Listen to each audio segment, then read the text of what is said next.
Bienvenidos en Contexto, soy Sebastián Salazar y los voy a acompañar la siguiente media hora para hablar de las MIPES durante la pandemia y si es que tal vez hay políticas o iniciativas o algo que se está haciendo para poder apoyar y ver la particularidad de cada uno de los sectores. Pero en esto profundizaremos más adelante aquí en Contexto. En Contexto llega gracias a Fundación Naumann, Universidad César Vallejo, examen de admisión 30 de marzo. Y los portales. Estamos de vuelta aquí en Contexto y como les adelantábamos justamente antes de la pausa, vamos a hablar de las MIPES, qué es lo que ha pasado durante la pandemia y de qué manera en general se puede ayudar a las MIPES para sobrevivir, porque han tenido, la verdad, uno de los peores años, en general todos hemos tenido uno de los peores años, pero muchas de ellas han dejado de operar y muchas de ellas han tratado de sobrevivir el 2020, pero este 2021 sigue siendo incierto. Para hablar del tema se encuentra con nosotros el director del Centro de Estudios de la MIPE, Daniel Hermosa. Gracias por estar aquí con nosotros. Muchas gracias por la invitación y dispuesto a contestar las preguntas. Bueno, de forma corta, ¿qué es exactamente una MIPE y cómo la identificamos? Bueno, la microempresa, la micro y pequeña empresa, en este caso la MIPE, la micro, son unidades, digamos, empresariales, en su mayoría de autosostenimiento. Si bien es cierto, en el registro de la SUNAT existen casi 2.400.000 MIPES o microempresas a diciembre del 19, hoy día definitivamente muchas menos, casi 1.600.000 son pequeñas empresas de subsistencia, microempresas de subsistencia, ¿no?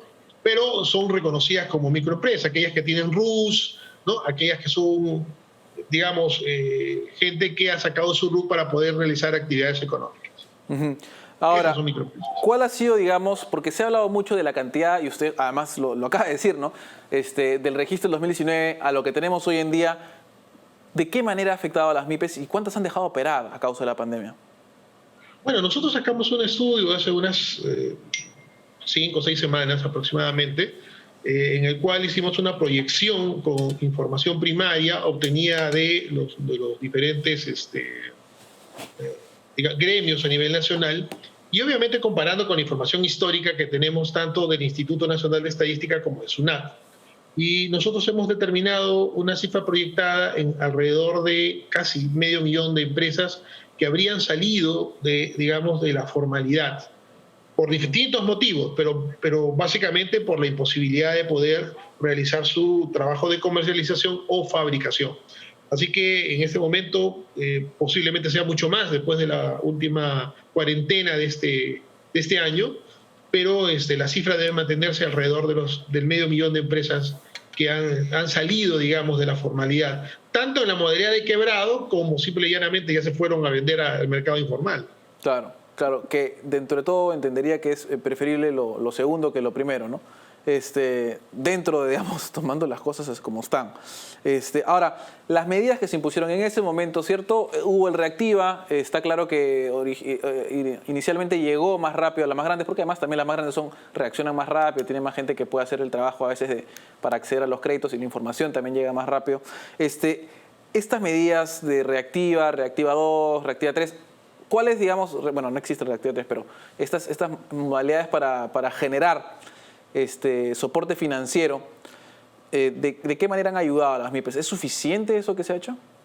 A ver, en principio yo creo que la propuesta inicial del Banco Central de Reserva de prestar al 100% de garantía hubiera sido un mecanismo mucho más interesante para que las MIPES pudieran acceder más rápidamente y masivamente a obtener un crédito, ¿cierto?, que le permita sobrellevar los 3 meses de paralización del año pasado.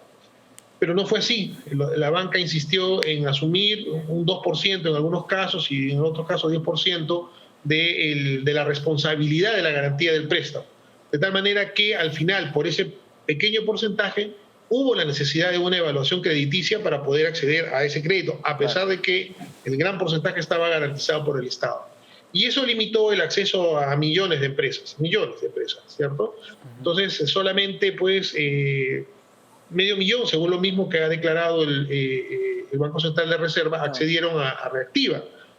Obviamente, como dices tú, hubo digamos, empresas medianas y grandes que obtuvieron, obviamente, un pedazo más grande de la torta, de las garantías, y bueno, y ha ido sí hacia abajo los niveles de préstamos. Inclusive encontramos en los documentos que sacó el MEF en ese momento por transparencia préstamos de 750 soles, ¿no? Un préstamo de 750 soles, y ya más o menos te indica cómo es que la microempresa llegó a obtener estos créditos.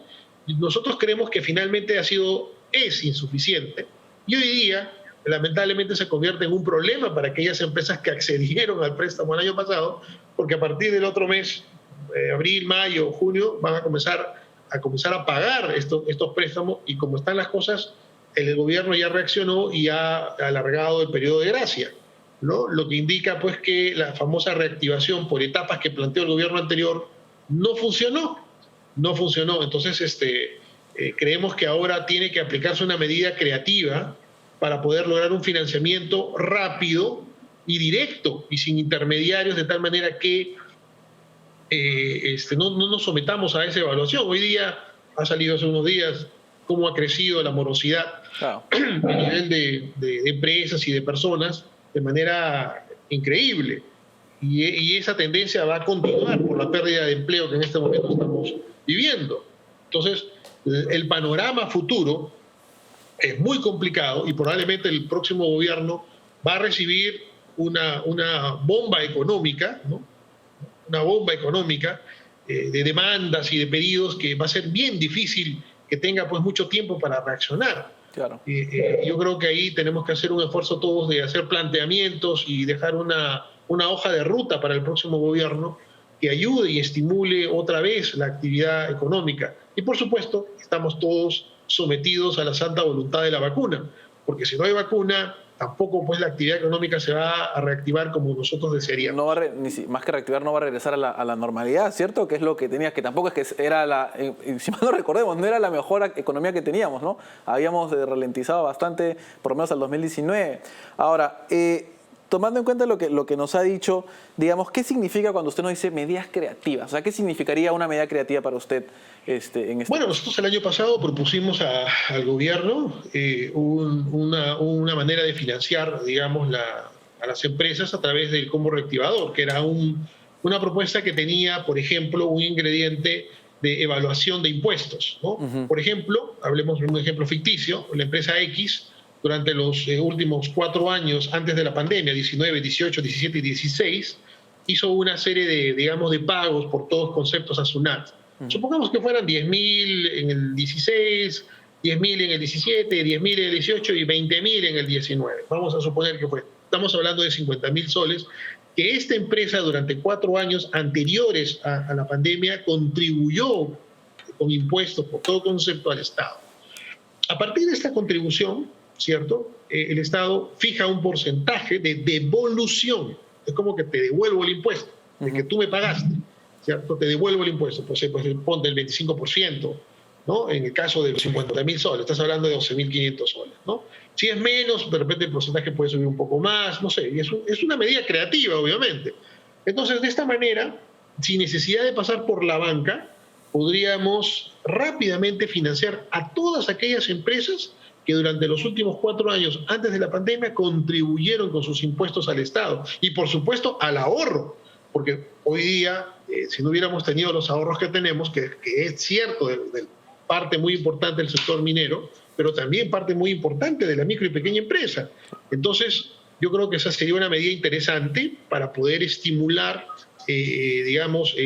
más que estimular, porque no estamos ahorita en el tiempo de estimulaciones, ayudar a sobrevivir a las empresas hasta que, bueno, la mitad del Perú esté vacunada y podamos volver a lo antiguo, aunque no creo, ya estamos en una nueva realidad, definitivamente vamos a vivir con este virus mucho tiempo por delante, siempre nos va a acompañar y yo creo que ahí tenemos que ir adecuándonos a este nuevo escenario económico que nos presenta la pandemia. Pero finalmente, la idea es que esta devolución de impuestos, de acuerdo a un porcentaje, al final se convierte en una deuda tributaria, ¿cierto? O sea, me dieron 12.500 soles, me dan mi año o 2 años de gracia, y a partir del tercer año, automáticamente SUNAT me dice, oye, pues acaso, ¿te acuerdas que te di 12.500 soles?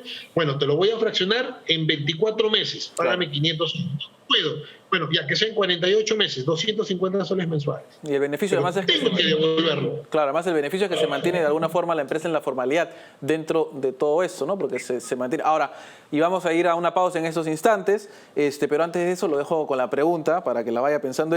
Estamos viendo que estas medidas de apoyo, de ayuda, al final no ayudan con el subyacente, que es que la economía no está como debería estar y probablemente no regresa a estar como estaba antes.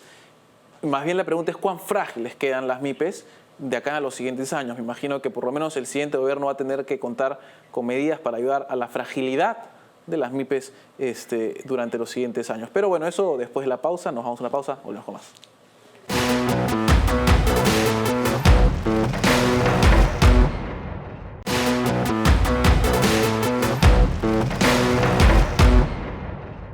Estamos de vuelta aquí en Contexto y seguimos hablando sobre las MIPES, lo que ha ocurrido en pandemia, medidas que tal vez sean necesarias tomar. Y si se ha perdido alguna parte de la entrevista, no se olvide, nos puede buscar en YouTube en Contexto y ahí va a encontrar todos los programas, también acá, dividido también por segmentos. Y estábamos justamente con el señor Daniel Hermosa, director del Centro de Estudios de la MIPE, y le preguntábamos antes de irnos de la pausa, ¿qué es lo que vamos a tener que hacer o qué es lo que se va a tener que hacer? Ya que las MIPES probablemente, como nos decía en esta nueva normalidad que se nos viene de bajo toque, como lo llaman a veces, van a estar con tantos créditos que van a estar frágiles dentro de todo, ¿no? No van a poder soportar mayores embistes.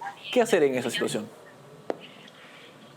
Bueno, mira, yo creo que una de las cosas que ya está sucediendo es lo que nosotros hemos denominado la regresión empresarial. Estamos regresando a las etapas iniciales, cuando hace 15, 20, 30 años, muchos emprendedores comenzaron sus empresas 100% familiares, ¿cierto? Con la estructura familiar, que muchos se mantienen, obviamente, pero que como han ido creciendo, han ido demandando mayor cantidad de trabajadores, diferentes disciplinas, y obviamente los hijos y los hermanos que estuvieron al inicio de la empresa pues comenzaron a caminar distintos caminos, de tal manera que la empresa se convirtió siempre en una empresa familiar, pero con una gran masa empresarial no vinculada sanguíneamente. Hoy día ese fenómeno está desapareciendo y estamos en una regresión y volviendo pues a que los hermanos vuelvan a hacer los procesos productivos, la esposa, los hijos. Claro, estamos en ese momento, estamos reduciéndonos nuevamente, volviendo a lo que hace 15 años o 20 años nos vivimos, ¿no? Claro, además, o sea, que ayude el que pueda sin que cueste, digamos, demasiado, porque de alguna manera hay que reducir costos, ¿no? Ahora, y eso nos da el puente perfecto para entrar al siguiente problema que se genera. La MIPE da una cantidad de empleo brutal en todo nuestro país. El desempleo, conforme se van cerrando, 500,000, nos decía de MIPE, se han ido cerrando, digamos, de estadísticas formales, ¿cierto? ¿Qué es lo que está pasando? ¿Cómo vamos a ver el empleo de todas las personas que usualmente dependen de las MIPES? ¿O tal vez será informal? ¿Qué estamos pensando ahí? Bueno, mira, el peruano tiene una gran capacidad de reconvertirse, ¿no? Yo tengo fe que muchos de los trabajadores que tuvieron que dejar sus puestos de trabajo ese último año, definitivamente han tenido que recurrir a otras actividades. Lamentablemente pensamos informales, ¿cierto? De tal manera de poder lograr el sustento. Yo creo que ahí hay necesidad urgente de que, como te decía al comienzo, implementemos una metodología, un método, un plan que nos ayude rápidamente a recuperar el empleo. La verdad es que hablan de 2, 3, 4 millones. Ayer leí a Gestión que hablaban de 5 millones de puestos de trabajo perdidos en el sector turismo, ¿no? Claro. Y es probable que sí, porque el sector turismo está totalmente paralizado. Entonces ahí creo que tenemos una crisis social que se viene muy fuerte, si es que no comenzamos a establecer un plan creíble, que la gente diga, mira, este plan se va a implementar y en 6 meses, máximo 1 año, voy a volver a tener el bienestar que tenía antes de la pandemia. Si no le comenzamos a dar esperanza a la gente, fe a la gente, con planes concretos, no como los que algunos escuchamos en algunos candidatos, ¿no? Que no son ejecutables, que no son realizables, ¿cierto? Si no le damos fe y esperanza a la gente va a perder la sensación de seguridad y vamos a tener crisis sociales definitivamente. Ya está pasando en Tacna.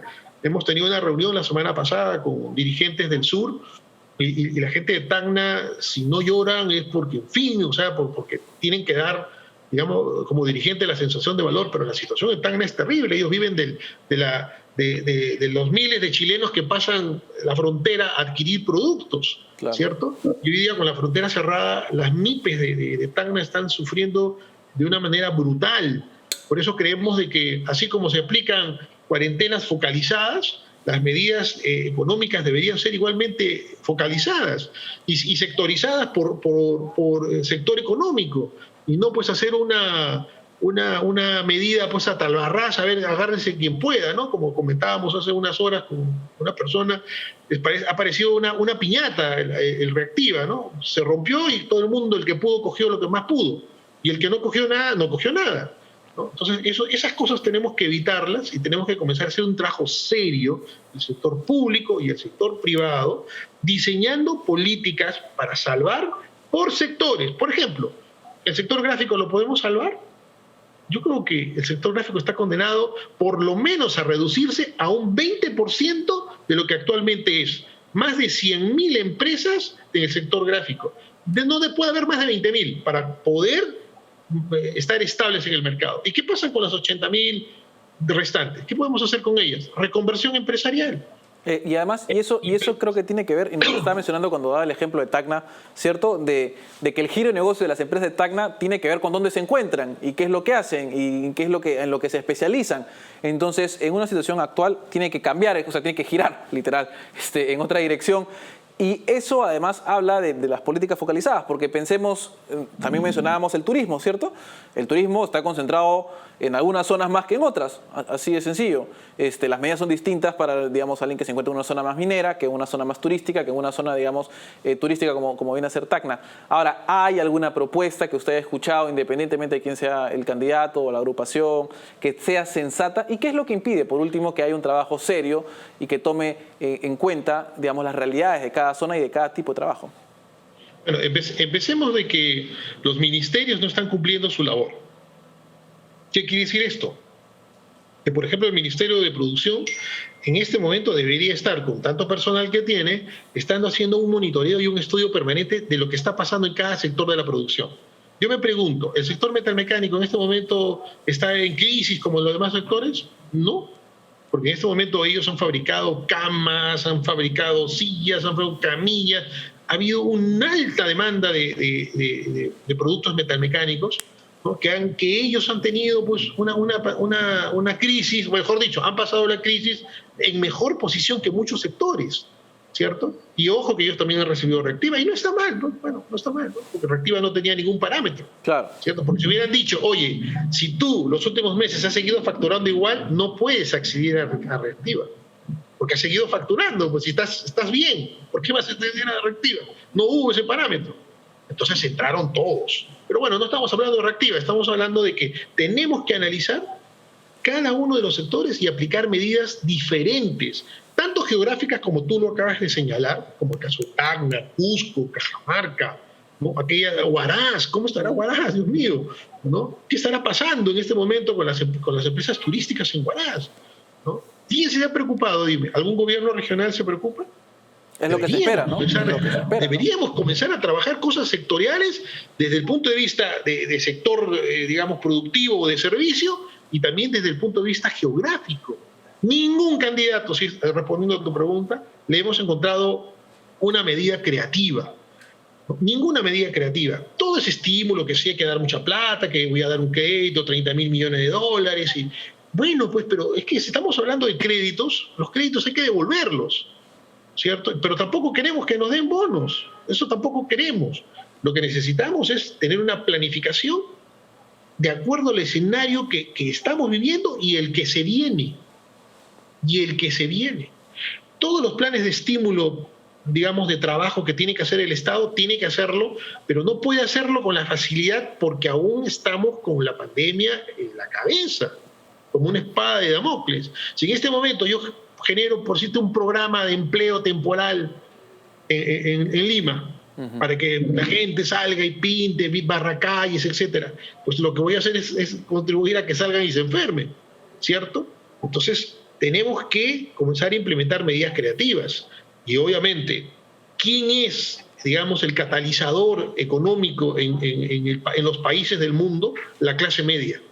La clase media es el que es digamos, el eje transmisor entre la riqueza y digamos, las clases medias, populares, ¿cierto? La que consume, la que compra la ropa, el que consume alimentos, el que compra adornos, el que viaja, ¿cierto? Y ese es el que va generando la economía. ¿Cómo está nuestra clase media ahora? Casi destruida, ¿cierto? Porque obviamente la clase media profesional, donde están los abogados, los médicos, los dentistas, bueno, los médicos no creo que estén sufriendo tanto, pero los dentistas que están parando, que la gente tiene miedo de ir, hay sectores que definitivamente también en servicios profesionales se están afectando más que otros. ¿Alguien está haciendo un estudio de eso? ¿Alguien se está dedicando a investigar qué está pasando? Esperemos que eso sea, porque además, y eso es algo de lo que la verdad que nos gustaría, y a mí particularmente y personalmente me gustaría hacer un programa entero, si no dos, y es de la falta a veces de información que se tiene en muchos ámbitos, como el que usted nos está mencionando en estos momentos, señor Hermoso. Muchas gracias por esta entrevista. Gracias a ustedes. Hasta luego. Hasta luego. Vamos a una pausa y volvemos con las conclusiones.